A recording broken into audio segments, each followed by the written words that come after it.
Greetings YouTube. Today we're looking at an Eafengrow CH3511.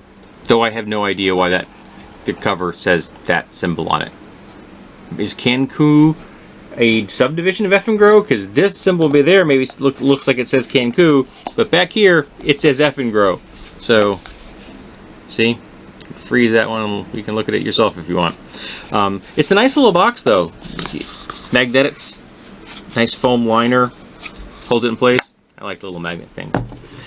This knife here is available both in this black, white, and blue. Also available in blue, white, and red, but I'm not that patriotic, so I got it in this color. And I liked that contrast. I think that's very pretty. I think the shape of this cutout is very pretty, and I just think the contrast right there is very nice. This is got G10 scales, which are very, very comfortable, and they have a nice texture to them, which is good on the hand and useful if you're wearing gloves. The pivots have a nice little stylization on them. I have had to make no adjustments on this whatsoever.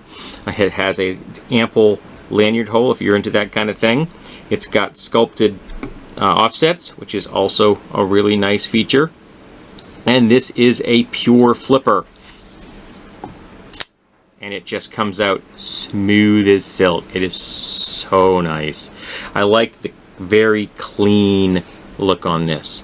This is just big enough so you're not going to have to worry about your fingers sliding forward, but overall it is just a nice clean design that really appealed to me with this slight taper here.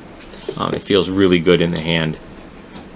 It's a little bit bigger than a lot of the knives I've been carrying lately, but I don't mind that at all. This is a beautiful blade shape, a full flat grind, got a nice swedge here, and has some jimping here, which is nice and big and chunky. What's interesting, it's like a negative jimping because you have little bumps with big spaces. Normally you see large flats with little grooves. This is kind of the opposite, and I really like this. It's almost like ribbing. It's very, very comfortable.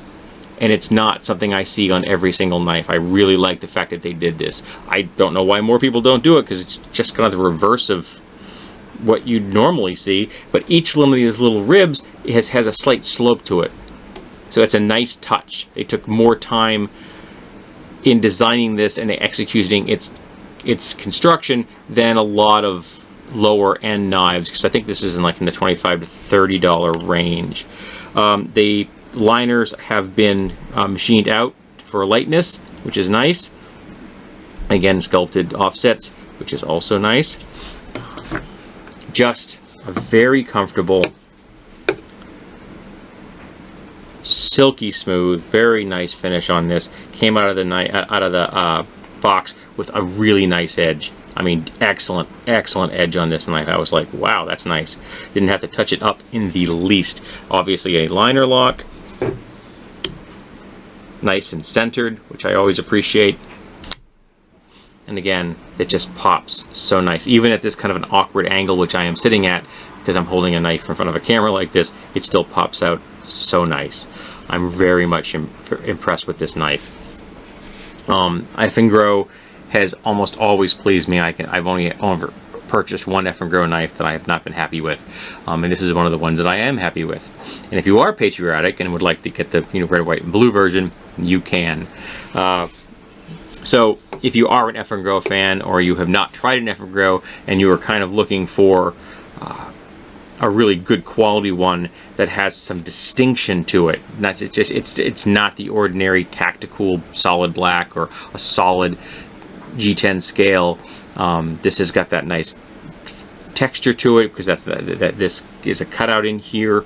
The contrast is just really nice. And the downside is that because it's white, that is going to get dirty. There's nothing you can do about that, particularly if you work in an environment where your hands aren't necessarily perfectly clean, like I work. I work in a factory and I wear gloves all the time, and in fact, there's a little bit, the white in here has actually gotten a little dingy just because I carried it for a couple of weeks.